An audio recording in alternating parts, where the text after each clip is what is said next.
Hello everyone, I am very glad that you're joining this story. Subscribe, like and comment. Enjoy the story, smile more often. My birthday landed on a Thursday that year, which felt like the universe's way of telling me not to expect too much. Midweek birthdays are like expired coupons, technically valid, but no one really celebrates them. I remember driving home from work with a six-pack of beer and a gut feeling I couldn't shake. Jenna hadn't mentioned anything about plans, no dinner reservations, no card on the kitchen counter that morning, not even a lazy happy birthday, babe over text. But there was something different in the air when I pulled into our driveway. All the lights were on. That usually meant guests. I figured maybe, just maybe, she had managed to put something together after all. When I opened the door, the smell hit me first: expensive catering. That citrusy, fake fancy scent that only shows up when shrimp platters and white linen napkins are involved. I walked in slow, like I was stepping into a trap. Everyone was already there: her parents, her sisters, even her smug little cousin who always looked like he just got done judging a wine tasting. They were all dressed up, standing in a half circle, holding champagne flutes like they were waiting for a speech. I thought maybe I walked into someone else's party. It sure as hell didn't feel like mine. Then Jenna walked in from the kitchen, wearing that red dress I hadn't seen in years, the one she wore on our honeymoon when I still thought we were going to make it. Her smile didn't reach her eyes. Not even close. She clinked her glass and raised it like she was about to toast to my health. "Surprise," she said, in a voice that didn't belong in our home. "I'm leaving you. Happy birthday." There was a beat of silence, and then her father chuckled. Not the nervous kind of chuckle either. It was full-bodied, practiced, almost theatrical. Like he'd been waiting to let it out all day. "We never thought she'd actually marry someone so beneath her," he said, nodding toward me like I was a particularly tragic garage sale item. The words hung in the air, thicker than the smell of shrimp. No one told him to shut up. No one seemed surprised. Her sister, Melanie, pulled out her phone and started recording. "For the memories," she said, as if they were watching someone blow out candles, not watching a man's life get blown apart. I just stood there, my fingers still curled around the six-pack, like an idiot showing up to a funeral with party favors. I didn't say a word. I didn't yell or ask why or beg. I just stared at Jenna while she laid the divorce papers out on the table, right next to a tiny plate of hors d'oeuvres, as if ending a marriage was something you could do between bites of smoked salmon. She handed me a pen. A fancy one, probably picked out just for this moment. It was smooth, heavy, probably gold-plated, and it slid across the table with a slick, silent glide. "I already signed," she said. "He's waiting for me. He has a car outside." I wanted to ask who he was. I wanted to ask when she'd started lying to my face in our kitchen every night while I washed the dishes and she scrolled through her phone. I wanted to scream, to grab something and throw it through the damn wall. But instead, I sat down. I uncapped the pen. I signed every page without reading a word. I didn't give her the dignity of my confusion. I gave her the one thing she never expected: calm. When I stood up, no one clapped, but they might as well have. Her family looked like they had just witnessed a Broadway ending. Someone popped the champagne. I think it was her mother. I remember the sound of the cork, sharp, triumphant, like a gunshot in a small room. As I walked to the door, Jenna said something I'll never forget. "Maybe now you'll finally be interesting," she whispered, just loud enough for me to hear. I paused for a second, took a breath, and said the first and only words of the night: "Thank you." I didn't even take my car. I just walked down the street, my hands in my pockets, while behind me I could hear laughter, glass clinking, and my name being folded into punchlines. I didn't cry. I didn't even feel sad, not yet. What I felt was something colder, something harder, a seed. And I'll tell you this much: revenge doesn't come with fireworks. It comes with silence. It grows in the dark. That night, I slept in a motel off the highway, surrounded by peeling wallpaper and stale air conditioning. I stared at the ceiling and thought, they threw a party to watch me break. That's a hell of a lot of effort for someone so beneath them. I didn't know how yet, but I knew one thing for sure. I was going to become the man they never thought I could be. Not to win her back. No, that part of me was already dead. I was going to do it so that when she looked back at that night, at the cake and the champagne and the laughter, she'd realize they celebrated too early. 6 months later, almost to the day, I heard a soft knock on the front door of my new house. I didn't answer it, but I saw her through the peephole. Same red dress. No makeup. Hair pulled back into a weak ponytail. And then I saw her car parked across the street, piled with trash bags and clothes, her life bursting at the seams. She sent a message after that. Just 3 words. Please answer. Please. The morning after the birthday ambush, I woke up in a motel room that smelled like dust and old sweat, the kind of place that doesn't have room service, just silence and the hum of regret running through the air conditioner. I had slept in my jeans, fully clothed, with my shoes still on, like I was afraid if I took them off, I'd somehow be vulnerable again. I stared at the ceiling tiles until the light outside shifted from pale blue to full daylight, and, even then, I didn't move. My phone had over a dozen missed calls. A few were from people I hadn't spoken to in years, probably tipped off by Jenna's little family spectacle. I turned the phone off, slid it into the motel drawer, and left it there like a dead tooth. For the next month, I lived on my buddy Daniel's couch in a 1-bedroom apartment above a strip mall. Daniel was a high school friend, the kind who never asked too many questions and never judged the weird silences. He offered me a beer before I even sat down, and when I told him what happened, he just muttered, "Bitch," under his breath and handed me another. It was the most comforting thing anyone said to me that entire month. I didn't go back to work. Couldn't. Not after everyone at the office had seen Jenna's Instagram post, the one where she toasted to new beginnings with a caption that read, "Freedom never tasted so sweet. Goodbye, disappointment." Even the janitor probably knew by lunch the next day. So I walked into HR, handed them my resignation, and said I needed a break. They didn't ask why. They didn't have to. I wasn't the guy anyone bet on anyway. I was just the quiet dude in accounting who brought the same tuna sandwich for lunch every day. I sold everything after that. My old Camry, the condo, the furniture, even the wedding ring I'd hidden in the back of a sock drawer. You'd be amazed how much a man can liquidate when he has nothing left to lose and nowhere to be. The day I sold our couch, a leather thing Jenna just had to have, I laughed so hard the guy at the pawn shop asked if I was high. I wasn't. But maybe I was getting there in my own way. 3 weeks into this downward spiral, or maybe it was an upward one, depending how you look at it, I stopped at a gas station just off Route 29, some no-name town where the gas was cheap and the coffee was burnt. I struck up a conversation with an old man standing by a beat-up Ford, both of us grumbling about gas prices like old men always do. His name was Hank. Turned out he used to be an investor, retired now, but still sharp as hell. I told him I had about 25 grand to my name, no job, and no plan.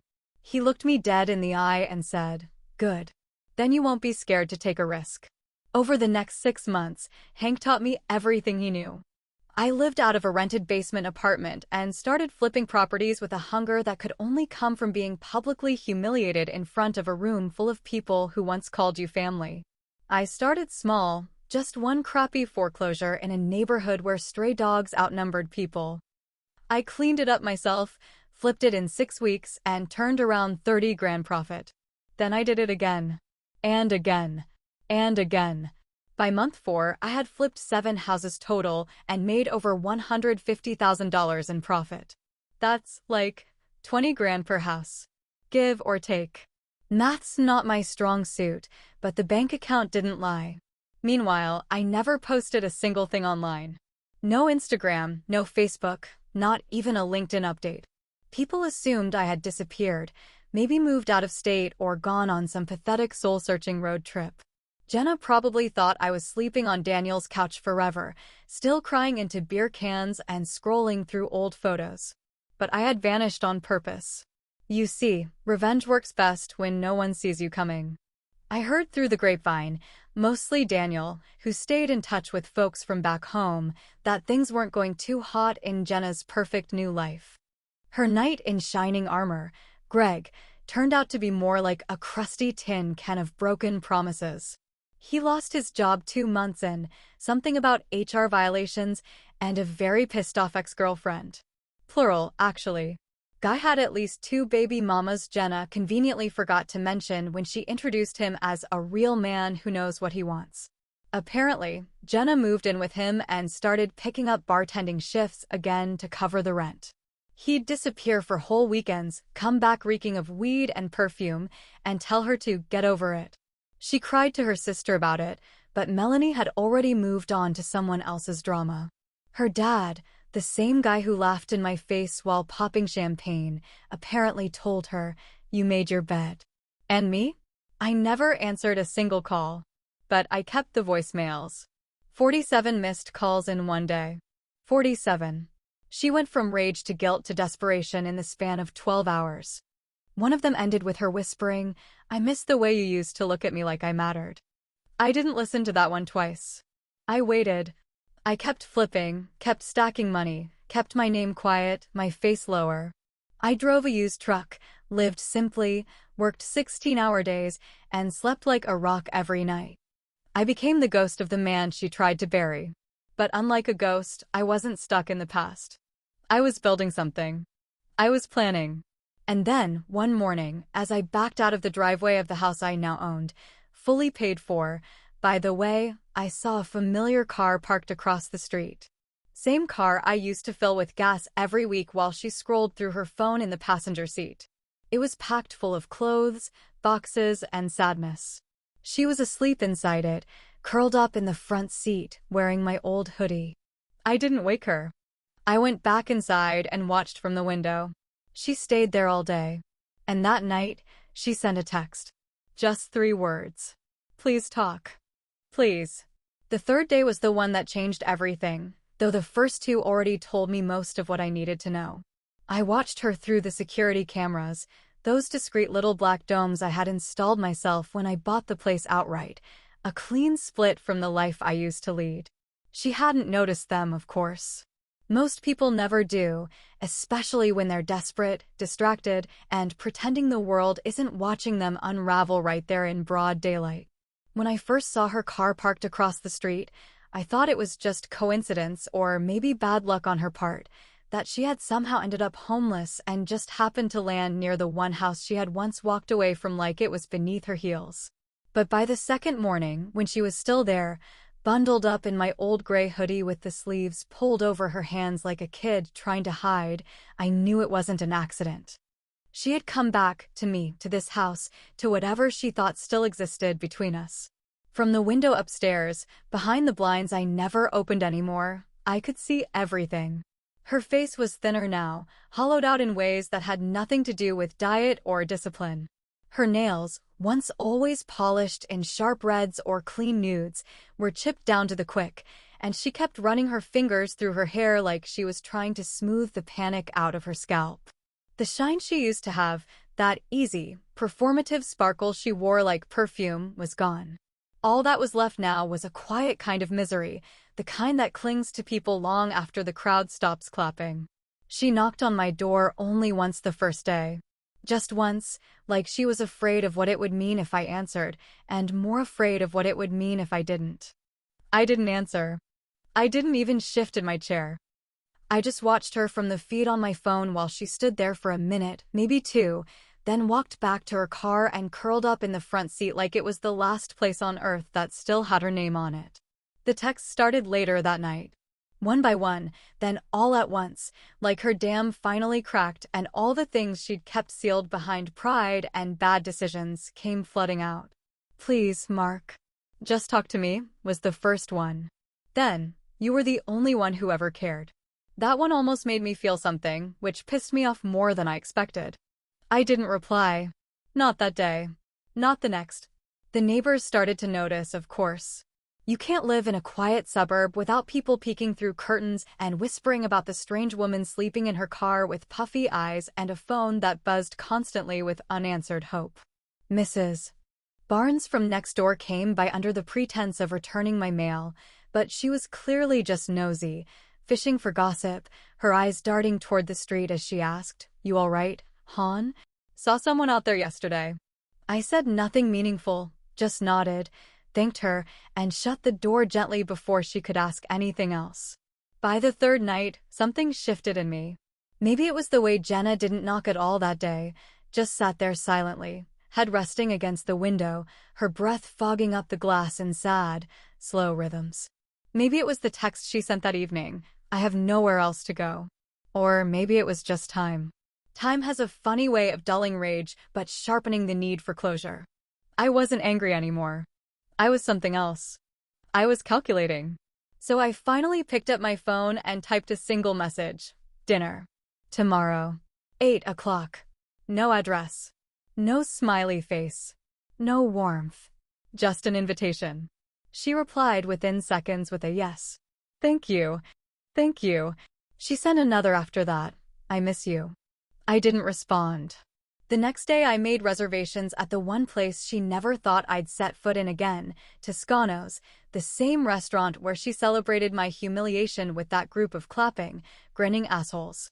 I knew it was risky. I knew walking back into that room would trigger something dark and ugly in my chest, but I also knew she'd be expecting a soft landing, a moment of mercy. What I had planned wasn't mercy. She showed up 5 minutes early, wearing the same dress she wore on our 3rd anniversary, the green one with the slit that had once driven me stupid. Her makeup was light, her hair done up like she was trying to remember who she used to be. She smiled when she saw me, and I almost smiled back. Almost. But there was steel in my chest now where warmth used to live. I stood, pulled her chair out for her like the gentleman I used to be, and she sat down with a nervous laugh, like she still didn't know how far gone things really were. She looked around and said, "I didn't think you'd want to come back here." I nodded and said I didn't. "But you needed the reminder." She blinked at that, unsure if it was a joke or a threat. She didn't know yet what I had planned. She didn't know the truth was about to taste like glass. I chose the restaurant with precision, with the same calculated coldness a surgeon uses to slice out the dead parts of a body before they poison the rest. Toscano's hadn't changed in 6 months. Same overpolished floors, same overpriced wine list, same smug maitre d' who still didn't recognize me. But I remembered every inch of that place. I remembered the white tablecloths, the gold-trimmed menus, and the sound of my own humiliation echoing off the marble walls while her family toasted to my misery with flutes of champagne I paid for. I didn't go back there for closure. I went for symmetry. I wanted her to taste the same bitterness she had served me that night, but this time from the other side of the table. She walked in exactly on time, which surprised me. Jenna was always fashionably late, her way of making sure the world waited for her, just a little. But not this time. Not now. She was on time, dressed carefully but not extravagantly, like she was trying to look like the woman I used to love, not the one who sold me out for applause. Her eyes scanned the room until they landed on me, and then they softened, like I was still familiar, still safe. I stood up, gave her a nod, and pulled out her chair like I was still some loyal husband. She sat quietly, her hands folding in her lap like she didn't know where to put them anymore. A waiter came, rattled off specials, and neither of us really listened. She ordered a salad. I ordered steak. Neither of us said anything until the bread arrived. "I wasn't sure you'd really come," she said finally, voice barely above the ambient hum of clinking glasses and quiet conversations around us. "I wasn't sure you'd even remember this place." "I remember everything," I replied, not bothering to soften the edge in my voice. "Especially what happened at this table. You remember it too, don't you?" She flinched a little, like the words had landed harder than she expected.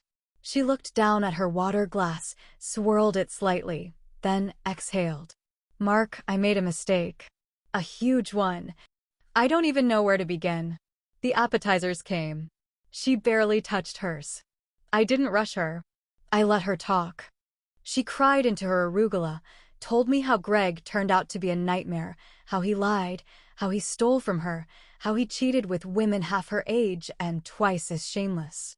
She said she felt stupid, like she'd thrown away something real for something glittery and fake. She said she didn't know why she did what she did, only that she thought she'd be happier, stronger, freer. She kept saying the word free, like it was a curse now. I didn't interrupt. I just listened, nodding when appropriate, sipping my wine slowly, the way I used to sip disappointment during our arguments. She kept reaching for my hand across the table, but I didn't let her touch me. There was a weight between us now that wasn't going to be lifted by a single dinner or a few well-timed tears. When the entrees came, I placed a thin black folder on the table between us, right on top of her untouched plate. She looked at it like it might explode. "What's this?" she asked. "My portfolio," I said, calm and cold. "Everything I've done since you left.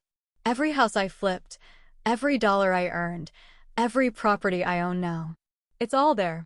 She opened the folder with trembling hands, eyes scanning the pages like they were in a language she barely understood. Photos of houses, before and afters, financial spreadsheets, bank statements with balances she never thought I was capable of managing. She looked up at me, mouth slightly open. "Mark, this is what you threw away," I finished for her, not needing her to spell it out. "You thought I was beneath you. Turns out you were standing on gold and didn't know it." She closed the folder, hands still shaking. Her lips quivered, and I could see the mask beginning to crack in real time. She looked like a woman who had bet everything on the wrong hand and was just now realizing the dealer had been bluffing all along. The waiter returned with dessert. A custom order, just like last time. He set the cake down in front of her with a flourish, his face neutral, professional. The message was written in bold red icing across the top, clean cursive letters dancing across soft chocolate frosting. "Surprise. I'm still a disappointment." She stared at the cake like it had just slapped her in the face. Her mouth opened, then closed again, as if words had fled the room. A tear slid down her cheek, landing softly on the pristine tablecloth. "I want to come home," she whispered, broken, begging. "I want to fix this. Please, Mark." I leaned back in my chair, crossed my arms, and let her sit in the silence for a few seconds that felt like an hour. Then I said, slowly, clearly, "You are home. Greg's couch is still yours, right?" Her whole body stiffened. She looked like she had just swallowed broken glass. The tears came freely now, no longer performative, just raw and pathetic. She stood up, started to reach for me again, and I stood before she could touch me. I pulled out a few bills from my wallet, enough to cover the whole meal and then some, and placed them beside the mutilated cake. As I turned and walked away, she followed, stumbling behind me through the restaurant like a ghost trailing the man she used to know. People watched us, some curious, some whispering. I didn't care. Not anymore. Outside, the air was crisp and sharp, the kind of night where you can smell the regret hanging on someone's breath. She caught up to me in the parking lot, grabbed my arm, and spun me around. "Please," she gasped. "Don't do this. I made a mistake." And right there, under the flickering street lamp, she dropped to her knees like the weight of everything she had lost finally dragged her down. She sobbed openly, mascara streaking down her cheeks, looking up at me like I was some kind of salvation. And that's when I finally said what I had been holding in for years. "You didn't just leave me, Jenna. You erased me. You humiliated me. And now you want grace? Forgiveness? You fed me to wolves and now you're surprised I came back with their teeth around my neck." Her face crumpled, like the words had hit harder than any slap ever could. And I walked away. Again. She was still on her knees when I turned around, her breath catching in her throat like she was drowning on dry land, her fingers grasping at the hem of my coat like it could save her from the wreckage she created. For a moment, there was silence so thick it pressed against my ears, the kind that comes when there's nothing left to say, but too much still hanging in the air, unsaid and unfinished. Her mascara had run halfway down her cheeks and her voice was little more than a whisper, broken and scared. "Please, Mark, please don't leave me like this." And I stood there, just looking at her, and for the first time in what felt like forever, I didn't see the woman I used to love. I saw the judge she had played for so many years, the executioner in stilettos who made sure I never forgot I wasn't enough. I saw the nights where I cooked dinner just the way she liked, and she said nothing, just picked at her plate like it was a chore. I saw the way she smiled when her ex-boyfriend Brian commented on her photos, the way she'd bring him up in casual conversation and then say I was overreacting if I even flinched. I remembered the birthday she forgot because she was too busy, only to spend it wine tasting with her college friends and posting pictures of herself laughing like I didn't exist. I remembered every little crack she made about my job, about my car, about how I dressed like a substitute teacher and walked like I'd lost a war. And now she wanted forgiveness. Now she wanted me to hold her and tell her that it would be all right, that I could forget how she held the knife and smiled when she twisted it. I looked down at her, and my voice came out quieter than I expected, but firm, grounded in something I hadn't felt in a long time. You weren't my wife, Jenna. You were a judge I could never please. And I'm done auditioning. She blinked up at me like I'd hit her, and in a way, maybe I had. She sat back, hands on the asphalt, and tried to steady her breathing. I know I messed up, she said, her voice shaking. I know what I did. But Greg, he wasn't what I thought. He hit me, Mark. He screamed in my face. I was scared every single day, and when I finally left, I didn't have anyone else. I didn't know where else to go. For the briefest second, something in me softened. I don't know if it was pity or some leftover fragment of love that hadn't completely burned out, but it flickered in me, brief, unwelcome. I pulled my wallet out of my coat, handed her $200 in 20s. Here, I said, this should get you a cab, a meal, and a bed somewhere that isn't your car. She took the cash with trembling fingers and nodded slowly, like she thought this was the start of something tender, something hopeful.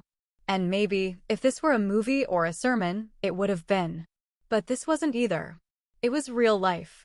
It was consequence, stripped of sentimentality. She stood up slowly, wincing as she brushed gravel from her knees, and I walked her to the curb where a taxi was already idling, one I had called 20 minutes earlier, the moment she walked into the restaurant. She didn't ask how I knew she'd come. She probably didn't want to know. She reached for my hand as she got in, but I pulled back gently. Not cruelly, just firmly. She didn't fight it. As she settled into the back seat and the driver reached for the gear shift, I leaned in through the open window, close enough for her to smell the cologne she used to buy for me every Christmas, the one I still wore out of habit more than attachment. One last surprise, I said, my voice low and steady. That house you saw me walk out of? It's not mine either. I bought it in your dad's name. He gets the deed in a week. You might want to ask him how that affects your inheritance. Her face went blank for a second, the way a computer freezes before it crashes completely. And then the truth landed, hard and sharp. The realization that I had done it. I had turned her own trick back on her, delivered the humiliation not in anger, but in perfect, silent symmetry. I had made her small. I had made her question what was real. And I had done it with the same calm precision she once used to dismantle me in front of an audience of people who clapped at the ruins. She didn't cry this time. She just nodded, slowly, and leaned back in the seat like she'd been shot. I nodded at the driver, who said nothing as he pulled away, the tires rolling quietly over the gravel, taking with them the woman who once said I was a disappointment. She never looked back. I stood there alone for a while after that, under the sick yellow glow of the parking lot lights, listening to nothing but the hum of night and the wind moving through bare branches. I had done it. I had won. I had leveled the playing field in a way most people never get the chance to do. And yet, as I stood there, hands in my pockets, chest full of a fire I couldn't name, something in me cracked. Not big. Not loud. Just a hairline fracture in whatever armor I had built over those 6 months of silence and rebuilding. Because revenge feels good. It tastes sharp and strong and righteous until you realize the only person watching is you. And you still have to live with the echo.